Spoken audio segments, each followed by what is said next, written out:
Hey everyone, my name is Joel Nevarez, and today I want to tell you all about how our phones are destroying our attention. According to a article published in 2023 by PC Mag, 57% of people are aware that they are addicted to their phones. So I'll be describing the ways in which our phones are meant to capture our attention. They're designed that way, and how it affects our memory and our focus. And how research is discovering the cognitive effects, short-term and long-term.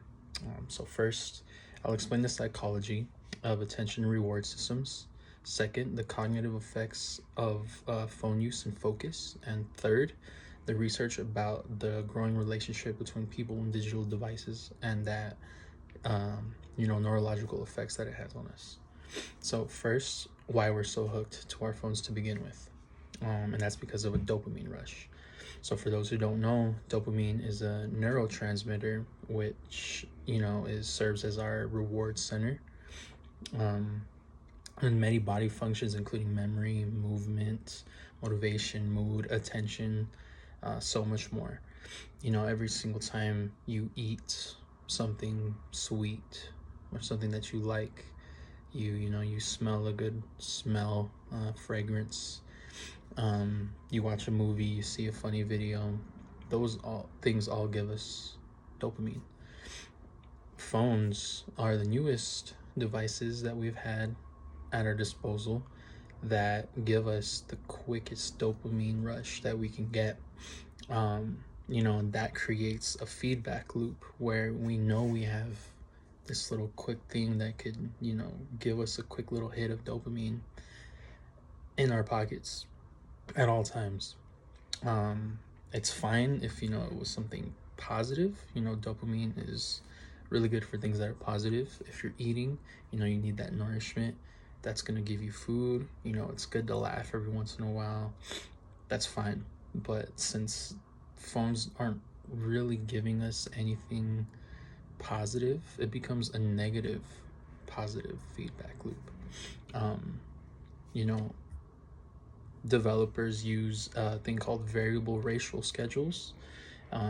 There's an article on Psychology Today that was published in 2019 called The Vegas Effect of Our Screens in Their Phones and Apps, which basically talks about how the same principles in casinos or like when you go to Disneyland that are designed to keep you there and keep you constantly going back for more and more and more.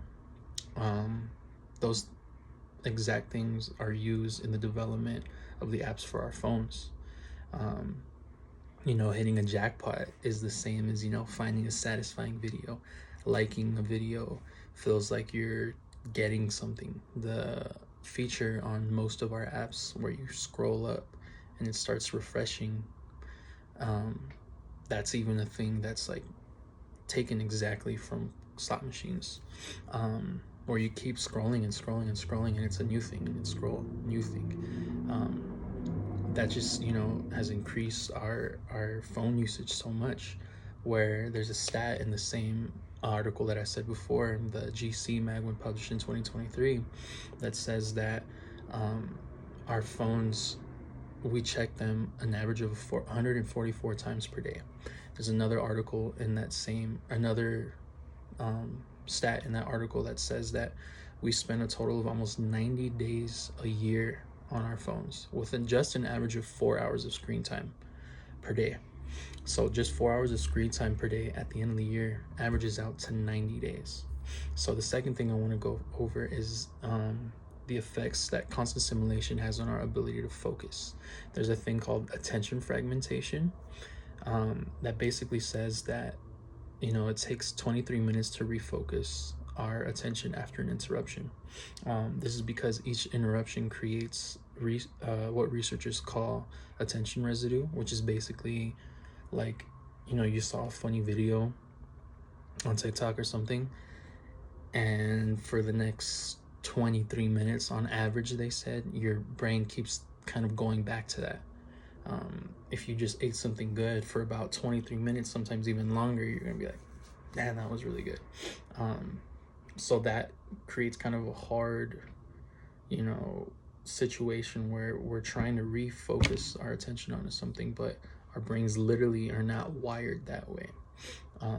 The second thing about constant stimulation is the way it's linked to memory and productivity. Studies have found that intense multitasking can lower working memory performance, which is basically like our RAM for those who know how computer memory works. If you have too many things loaded up on your phone, it's going to slow down. That's the same way we work. The third thing that I want to talk about is the current research that's being taken on these topics. Those things are important to know because of our, digital well-being. We got to know the cognitive neuroscience behind all these things. Our digital well-being is the term used to define the balance of technology use and cognitive health. Google has built apps. Apple has the screen time app. You get that report every Sunday telling you how much time you're using your phone for. This data is not only being used for our own use, but they use it, the researchers do, for, to start to, kind of see how serious this is all getting. They could see real world patterns amongst all people to see like, okay, these apps are taking up more screen time. These things are taking more screen time.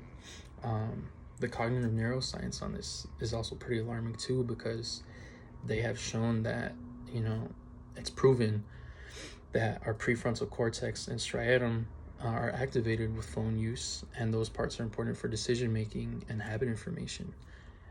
It holds on to all that. So when we see these things, it's alarming because, we know that prefrontal cortex and our striatum, it rewires the way we process information, and those are the core of our reward systems. So it's important to know, what the neuroscience is behind that as well. So to close, firstly, we talked about why our phones are so addicting, the dopamine. We saw how phones affect our ability to focus, the science behind that. And we saw what research is currently being taken out on these topics, for just research purposes or to try to implement things which can aid if it's becoming an issue. Our phones are designed in such a way that, they capture our attention for long periods of time.